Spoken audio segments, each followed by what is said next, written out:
opportunity to be out here, and with that, I yield back.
Mr. President.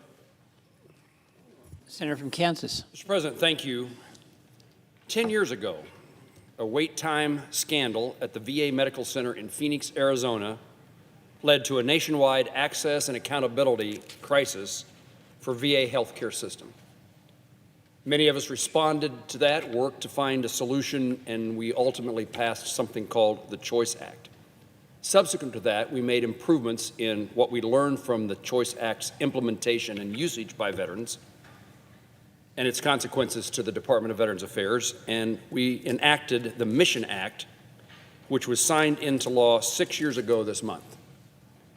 The Mission Act expanded the ability for veterans to seek care in their communities and made VA health care more accessible, convenient, and veteran-centric than ever before.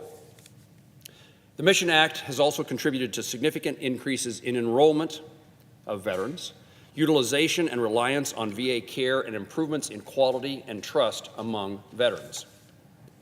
For veterans, particularly those in rural states like yours and mine, the ability to get care closer to home can be life-changing and life-saving. Unfortunately, recently VA leaders have been taking alarming actions to limit the choices that the Mission Act affords veterans in Kansas and across the country. It is unfathomable that the VA would consider leaving veterans with fewer options to seek the care they need. Yet, I've seen a dramatic increase in community care-related casework requests from veterans and VA staff in recent weeks for whistleblowers and their conversations to me, and I know that many of my colleagues have experienced the same thing. A lot of what I know about what's going on in veterans' life and how the VA is doing is in the conversations I have with veterans, in what we as senators and members of Congress call casework, someone who brings us a problem with the hope that we can make a difference and find a solution. Our casework in this area has escalated dramatically. A number of these casework requests involves one of them, for example, involves a veteran with cancer. And I mentioned this in a hearing in which VA officials were in front of our Veterans Affairs Committee just in the last couple of weeks. But this veteran with cancer, he and others who have cancer, chronic pain, or mental health concerns, they're among the most vulnerable, high-risk veterans in the VA's patient population. In this one case, the VA canceled community care authorization for a veteran in Manhattan, Kansas, about an hour away from Topeka, where there's a VA hospital. The issue here is this veteran, one, why did they cancel the care? But two, this veteran had completed 58 of 60 cancer treatments, and the VA canceled the last 2 in his hometown and told him he needed to find chemotherapy at the VA in Topeka, about an hour away. The VA wanted him to drive back and forth to Topeka for his remaining treatments. Now, the VA, when I told him the facts, saw this as something that's wrong here, something wrong here. and adjusted to allow him to have his treatments, the last 2 of the 60, where he had been receiving the first 58. But it's only one example in which the VA is rolling back the opportunities for veterans who are already receiving care in the community from continuing to receive that care. These kind of decisions would be alarming and unacceptable to me and many of my colleagues, I think, at any time. But it's particularly concerning right now, and it's why I'm on the Senate floor today highlighting this issue. It's particularly concerning right now, given that the VA recently implemented a strategic hiring pause in the VA healthcare system and is actively working to reduce the VA workforce by 10,000 employees.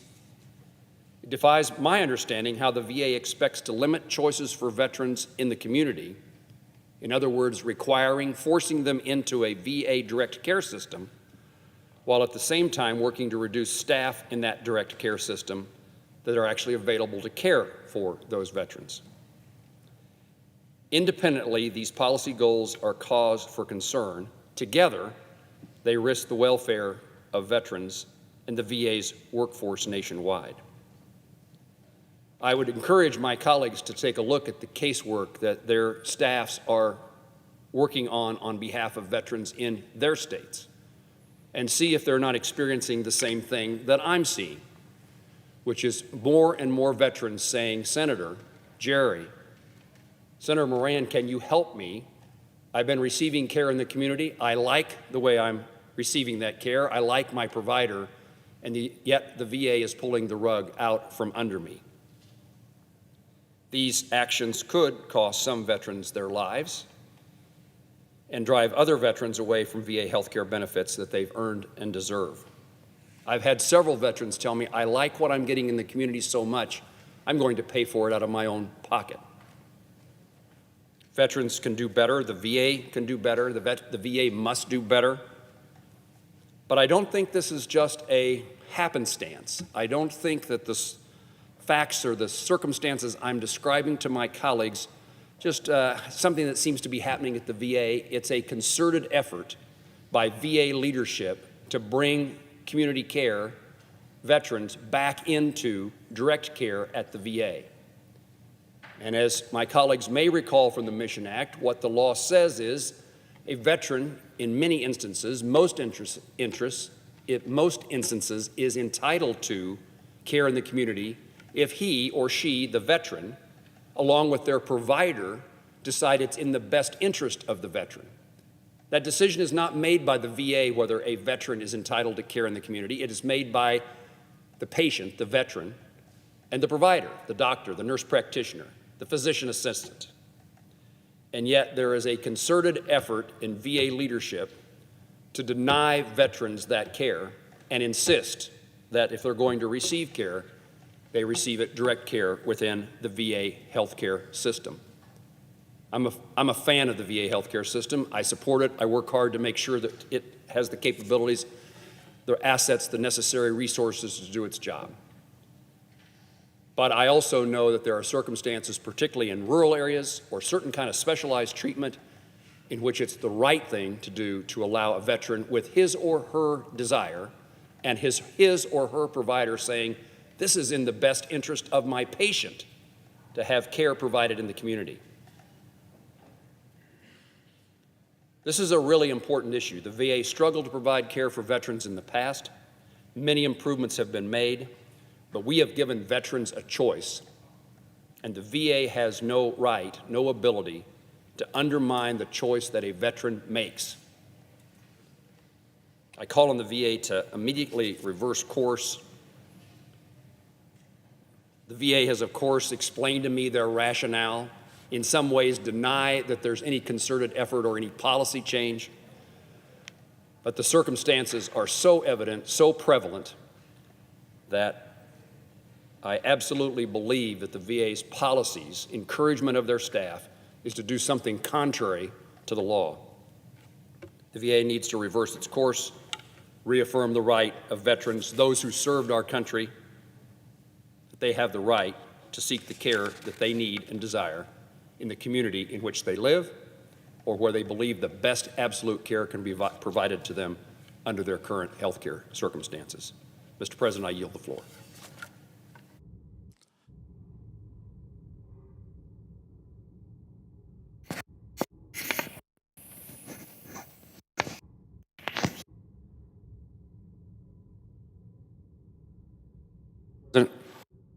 I note the absence of quorum. Clerk. Ms. Baldwin.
Senator from Washington. Mr. President, I come to the floor today to talk about the Committee on, I ask that unanimous consent that the quorum call be dispensed with. Without objection. Thank you, Mr. President. Today, the Committee on Commerce, Science, and Transportation was slated to consider the National Spectrum Security Act. This bill, a hard-won compromise months in the making, would have provided a balanced approach to spectrum management, protected our national defense by ensuring our military has the telecommunications capacity they need, promote innovation by unleashing spectrum for commercial use, and essential for America's economic and international competitiveness. It also funded key bipartisan priorities that make our nation more secure and also increase opportunities for Americans to be competitive in higher wage jobs. This bill was to be considered in a markup today, and those shared priorities by the Secretary of Defense, the Joint Chiefs of Staff, and the Secretary of Commerce. In fact, they all released a joint statement last week in support of the bill. I ask unanimous consent that their statement be put into the record. Without objection. Thank you, Mr. President. Why did these agencies stop sparring and finally agree to a path forward? Simply put, it's because spectrum helps each of them meet their responsibilities on behalf of this nation. The spectrum deal would have put policies in place that give federal agencies equity at each part of their agencies and a seat at the table in spectrum decision-making. It eliminated the disruptive interagency disputes that we have come to know that literally have impeded spectrum policy progress in the past years. It also reinstated the FCC's Spectrum Auction Authority without compromising national security. The FCC has been without its auction authority for more than a year because the fighting among these special interests threaten our economic growth. Establishing a sustainable spectrum pipeline would not only spur our own economic growth and promote innovation, it would also have raised revenues to fund important critical security and economic opportunities across the United States. One of those key priorities funded through this legislation is the continuation of the Affordable Connectivity Program. And I will note that the presiding officer, the President, is very vocal in his support for the Affordable Connectivity Program. I thank him for his leadership. This Affordable Connectivity Program provides affordable broadband to more than 23 million American households. Americans need broadband to speak to their doctors, to do their homework, to connect to their jobs, to stay in touch with loved ones. It's interesting, Mr. President, you will know that there are parts of the United States where people either can't afford broadband, nor are the fees and services requirements affordable enough for people to purchase them. I'm pretty sure there's places like that in Vermont. So it's so important to have a program like the Affordable Connectivity Program. The pandemic laid bare how important broadband access was to every American and to businesses, no different from having access to affordable electricity or heating or telephone capacity. Who are these 23 million Americans? About half of the ACP households are military families. About a quarter are African American. Another quarter are Latino. 300,000 ACP households are on tribal lands. Over 10 million Americans who use the program are over 50. So a lot of people on fixed income, elderly, but still count on affordable broadband for their daily lives. Not surprising, just as in this article that was in yesterday's newspaper in my state, the end of the internet subsidy puts healthcare lifeline at risk. And it describes the story of a woman in Idaho who literally was trying to fix her home in a rural community and actually fell down and broke her leg and then needed that connectivity to maintain connection with her doctors and her health care. These are the Americans who need this program. They're in every state. One school employee told me about a student who hadn't done their homework for weeks. Her teacher called to find out. The student didn't want to say. They didn't want to be called out in school. They didn't want any of their friends to know. They just didn't have internet services. She wasn't trying to get out of the work. She was just trying to protect her family and protect herself. We can't be asking parents to choose between a child's food and their education. But despite this demonstrated level of need, the Commerce Committee, my colleagues on the other side of the aisle, offered amendments to actually reduce the ACP program. They wanted to get rid of the program that helps these families who cannot afford connectivity. I'm not surprising because some members on the other side don't even support the ACP program. But blocking the committee progress will have serious consequences. For example, this legislation also funded a program called Rip and Replace to remove Chinese spyware from our telecom system. Some providers in rural communities and telecom networks don't have the resources to, as we say, rip out the Chinese spyware and replace it with American products. This legislation would also help them. Releasing more spectrum also would lead to greater adoption of new technologies like the Open RAN system, another alternative to an open system that would help our telecom providers upgrade our infrastructure to new spectrum and get rid of the Chinese technology.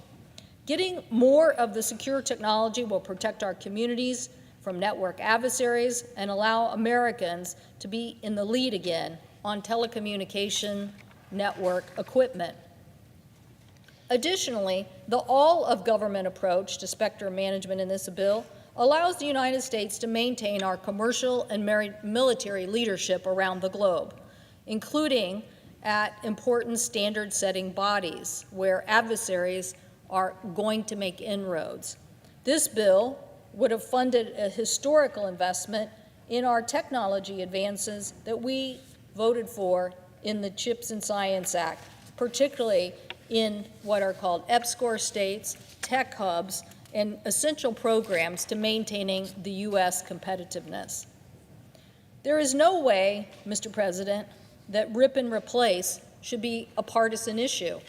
We don't want Chinese spyware in our telecom system. There is no way that ACP, affordable connectivity for people who can't afford it, should be a partisan issue. This is about tackling the cost of expensive broadband for the working poor, and it should not be a partisan issue. Pushing ahead with grant funding enhances America's innovation and competitiveness. It protects our national security, and it helps us with the economic innovation that we all want to see happen throughout the United States. I hope my colleagues will stop with obstructing and get back to negotiating on the important legislation that will deliver these national security priorities and help Americans continue to have access to something as essential as affordable broadband. I thank the President, and I yield the floor. The absence of a quorum. Clerk will call a roll.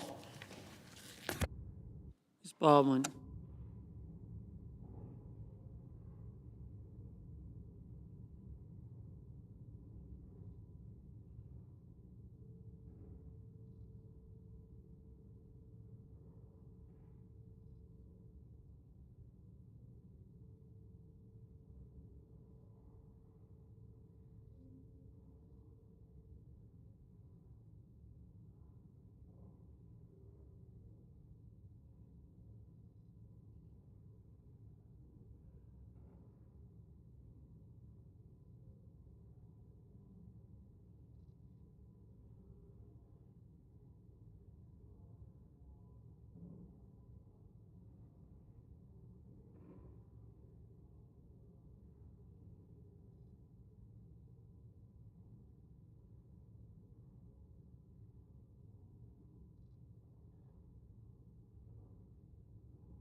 Mr. President, Majority Leader. we in a quorum?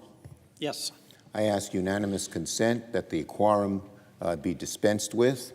Without objection. Thank you, Mr. President. Now, I am proud to come to the floor today to stand with my good friend and a great leader on this issue, Senator Martin Heinrich, on a matter of life and death. A few days ago, the MAGA Supreme Court struck once again, reversing a ban on dangerous bump stocks like the one used in the Las Vegas shooting, the deadliest mass shooting ever committed by one person. Today, the Senate must step into the breach and pass a federal ban on bump stocks, which Senator Heinrich has championed. I urge Republicans not to block this common sense safety measure. Banning bump stocks should be the work of 5 minutes.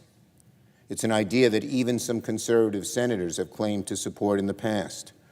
One conservative colleague of mine on the Republican side said a while ago that if a bump stock ban, quote, actually gets on the Senate floor, quote, I'd vote for it. The senior senator from South Carolina also said, I think doing away with bump stocks, that's achievable. I'm willing to get rid of that, unquote. Some Republicans even supported Donald Trump when he, hardly a friend of gun safety, backed bump stocks after Las Vegas shooting. If banning bump stocks was good enough for Republicans in the past, it should be good enough for them today.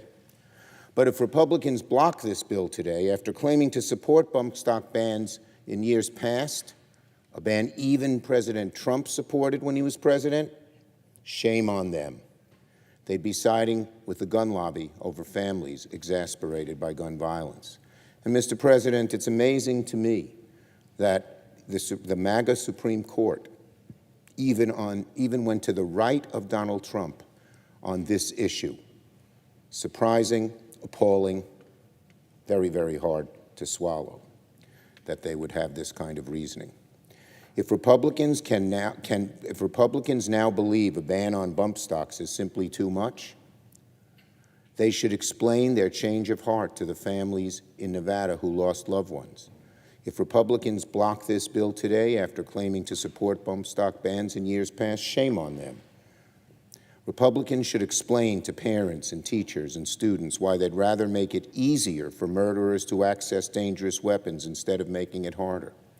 It's not enough for Republicans to roll their eyes and dismiss this bump stock vote as a show vote.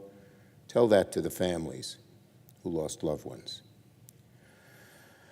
I urge Republicans not to object. Americans are sick of gun violence. They're especially sick of lawmakers who obey the gun lobby and kill any effort to make our communities safer.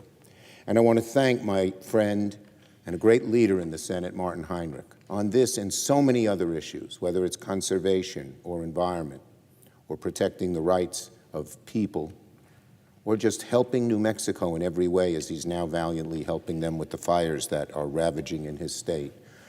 The senator from New Mexico is one of our great leaders here, and I'm so proud to yield to him to make the unanimous consent request. Senator from New Mexico.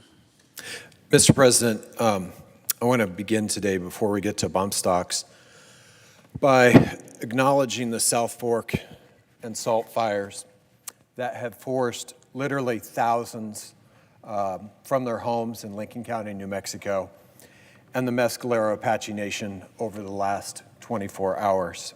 I was actually just at the White House discussing these fires with Homeland Security Advisor Liz Sherwood Randall, and these are no joke fires. They are fast, they are large moving, and they are threatening thousands of people's homes today.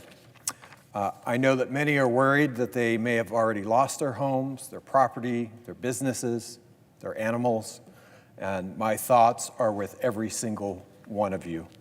I want to extend my extraordinary thanks to the wildland firefighters, the first responders, local and tribal leaders who are working right now to protect New Mexicans. And I'm also grateful to all of the surrounding communities that have already welcomed thousands of their neighbors. In times of need, New Mexicans look out for each other. And I know that we will do everything possible to help our fellow New Mexicans through this immediate emergency and the recovery in the months and years ahead.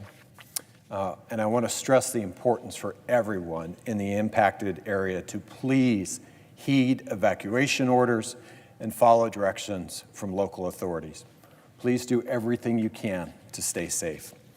Now, Mr. President, I'm also here today to make a UC request for the Senate to consider my legislation, the Banning Unlawful Machine Gun Parts, or BUMP Act. Nearly 7 years ago, on October the 1st of 2017, more than 20,000 people gathered for a large outdoor music festival. It was the third day in a row that folks from all around the country joined their friends and family to hear music from some of their favorite musicians. And no one could have anticipated the nightmare that was about to unfold that day. Just after 10 o'clock at night, thousands were listening to the final performance of the night, and then over the music, they started to hear what at first people thought were fireworks. Rapid gunfire rained down on the crowd, with shots so close together that they seemed to almost bleed into each other. Complete panic erupted. And for the next terrifying 10 minutes, concertgoers ran in every direction, searching for cover where there was none. Some falling down next to bleeding friends and dying loved ones. Others fleeing, desperately trying to reach safety. In total, the shooter fired more than 1,000 rounds of ammunition in just 10 minutes. He killed 58 people that night, injured hundreds more, including 2 more who would ultimately perish from their wounds. It was and is the deadliest mass shooting in American history. The Las Vegas gunman was able to murder and injure so many people so quickly because he used a deadly device known as a bump stock. Bump stocks are an attachment that modifies semi-automatic firearms to dramatically increase their rate of fire, allowing them to operate as fully automatic weapons. They make it possible to shoot hundreds of rounds a minute. And let me be real clear, as a firearms owner myself, there's no legitimate use for a bump stock. Not for self-defense, not in a law enforcement context, not even in military applications, as they're less accurate than a standard fully automatic military platform. But what they are tailor-made for is a mass shooting. Now, I know there are people who will say guns don't kill people, people kill people. But the reality is this: bump stocks kill and injure in the hundreds. As someone who has owned and used firearms for most of my life, for hunting, for sport, for self-defense, I know for a fact that bump stocks serve no legitimate purpose. And that's why in the days and weeks that followed the horrific mass shooting in Las Vegas, Nevada, I led a bipartisan effort to ban bump stocks. I introduced legislation in the Senate alongside my Republican colleague and friend Jeff Flake of Arizona and Nevada's Senator Catherine Cortez Masto. We also called on then-President Trump to use his authority to ban bump stocks in a federal rule. Now, President Trump actually agreed with us at the time and finalized an ATF rule to get that done. But last week, our wildly out-of-touch Supreme Court majority invalidated that rule. In an illogical and deadly ruling, they made bump stocks legal once again. Now, as Justice Sotomayor said in her dissent, when I see a bird that walks like a duck, swims like a duck, quacks like a duck, I call that bird a duck. I agree with Justice Sotomayor.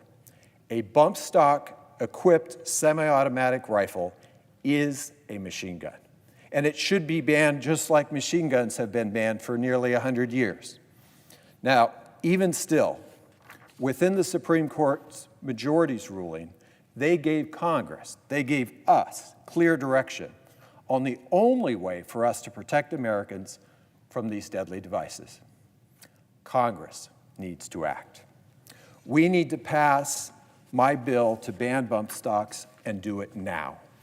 And I am proud to lead the Banning Unlawful Machine Gun Parts, or BUMP Act, alongside senators like Catherine Cortez Masto, Susan Collins, Angus King, and the more than 20 new co-sponsors who joined our legislation after the Supreme Court's recent ruling. This is the same bipartisan bill that I first introduced in 2018 in the aftermath of that shooting. The Bump Act would prohibit the sale of bump stocks and other devices that allow semi-automatic firearms to increase their rate of fire and operate as fully automatic weapons. This is something that nearly all Americans agree should be done. This should be a common sense, bipartisan public safety vote that all of us should welcome if we believe that our kids should have the freedom to feel safe in their church or their classroom or their movie theater. We should also be clear about what happens if we don't pass this legislation. We will be giving a free pass to street gangs and cartels and mass shooters to access these deadly devices and turn them against our communities. That's the harm that we're putting our communities in. There's some skepticism out there about whether Congress can get this done, about whether all of us coming together to ban bump stocks is impossible. But 2 years ago, we proved that type of thinking is flat wrong. Over my time here in the Senate, I have learned that people are always quick to tell you there's no path forward for your legislation. And the reality is that there is never a path forward until we collectively choose to make one. I was proud to be part of the core group of bipartisan negotiators here in the Senate that helped pass the Bipartisan Safer Communities Act. That was the first significant federal gun safety legislation signed into law in nearly 3 decades. And during those negotiations, I worked especially close with my colleague, Senator Collins, on a successful effort to increase criminal penalties for those who would put guns into the hands of criminals and to make it illegal to traffic firearms out of our country. And by passing that law, we proved that Congress can take concrete action to protect our communities from gun violence. Now, Mr. President, now it's time that we take similar bipartisan action to ban these bump stocks. And for my part, I refuse to stand idly by and wait for the next mass shooting. So I would ask all of my colleagues to please support the Bump Act, to ban these deadly mass killing devices once and for all. Mr. President, I ask unanimous consent that the Committee on the Judiciary be discharged from further consideration of S-1909, the Banning Unlawful Machine Gun Parts Act, and the Senate proceed to its immediate consideration, further that the bill be considered read a third time and passed, and that the motion to reconsider be considered made and laid upon the table.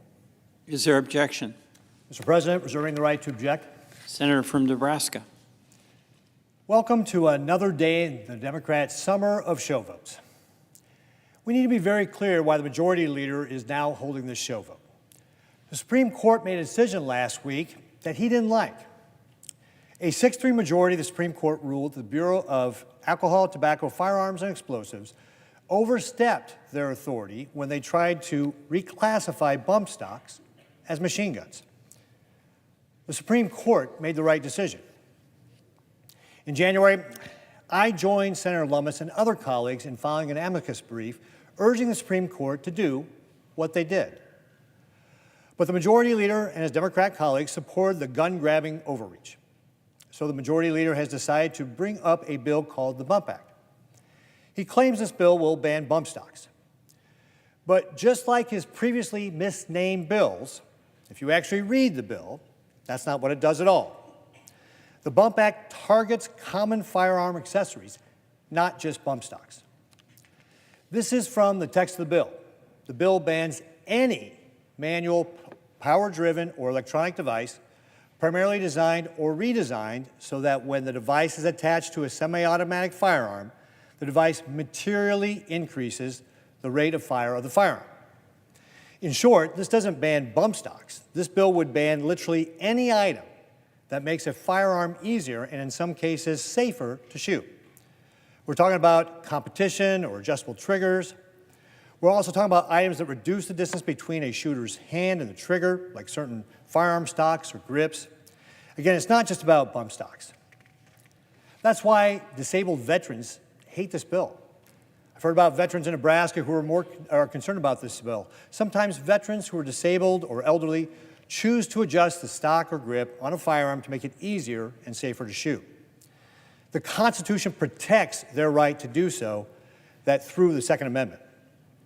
This bill would take that constitutional right away from the same men and women who fought for our Constitution.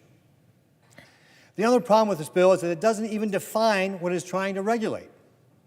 The bill uses the phrase rate of fire 5 separate times. 3 of those times, the bill said it would ban a device that materially increases the rate of fire of a firearm. Nowhere in the bill does it define what constitutes the rate of fire increase. The other 2 times, it says it would ban a device that approximates the action or rate of fire of a machine gun. But under federal law, it's not the rate of fire that makes something a machine gun. Under 26 U.S.C. 5845B, it's a mechanical function. So either this rate of fire section was written by someone who had no idea what they were talking about, or it's a cynical attempt to include more firearm accessories than just bump stocks. I would bet the latter. And let's be honest, does anyone seriously believe this lawless Biden administration would interpret this law in a way that respects law-abiding gun owners? Not. On this and other issues, the Biden administration has repeatedly expanded previously interpretations of our laws in ways that go far beyond what even the Obama administration was comfortable with. And they were no friends of the Second Amendment. We cannot allow unelected bureaucrats at the ATF to abuse their authority and interpret laws in ways Congress clearly never intended. So this bill may be called the Bump Act, but it's not really about bump stocks. This bill is about banning as many firearm accessories as possible and giving the ATF broad authority to ban most semi-automatic firearms. It's an unconstitutional attack on law-abiding gun owners. Under this bill, owners of any semi-automatic firearm that has been modified to make it easier to fire would be forced to register their firearms alongside actual machine guns in the ATF's National Firearm Registration and Transfer Record database. And if they don't, they'd be in violation of the law. That's really, really scary. If this bill becomes law, it would give the Biden administration the authority to force confiscation of any common semi-automatic firearm that has been modified to make it easier to shoot. The majority leader knows this bill will not pass. It won't pass because enough people in this building still believe in the Constitution. And the Constitution affords Americans the right to own a firearm. This vague, overreaching bill directly infringes upon that right. For safety, we ought to better enforce existing gun laws and address mental health issues. This bill doesn't do that. In fact, it doesn't do anything to address the root causes of gun violence. We're not addressing the mental health or cultural issues driving men and women to commit these horrible crimes, the failed family structures, the oppression, the division and glorification of violence on social media. If Democrats really cared about gun violence, they'd be trying to build support for a bill that can actually pass. Instead, we have a show vote on a bill that uses vague language to ban as many firearms accessories as possible and limit the Second Amendment rights of disabled and elderly Americans who may need certain accessories to use a firearm safely. We should be working on things that actually keep Americans safe, like the National Defense Authorization Act. For these reasons, Mr. President, therefore, I object. Objection is heard. Mr. President, Senator from New Mexico. I just want to remind our colleagues that we actually did pass legislation 2 years ago to invest in mental health. And we passed a meaningful gun safety piece of legislation. But the assertion that this would ban some enormous number of firearm devices is certainly not rooted in fact. It would, however, ban bump stocks, and it would ban things like Glock switches, which also let semi-automatic firearms act as fully automatic firearms.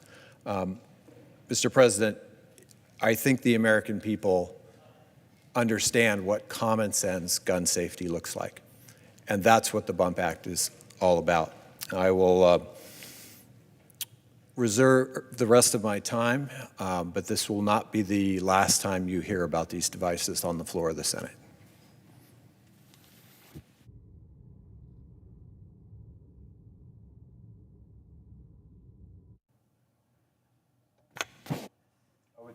Note the absence of quorum. Clerk will call the roll. Ms. Baldwin.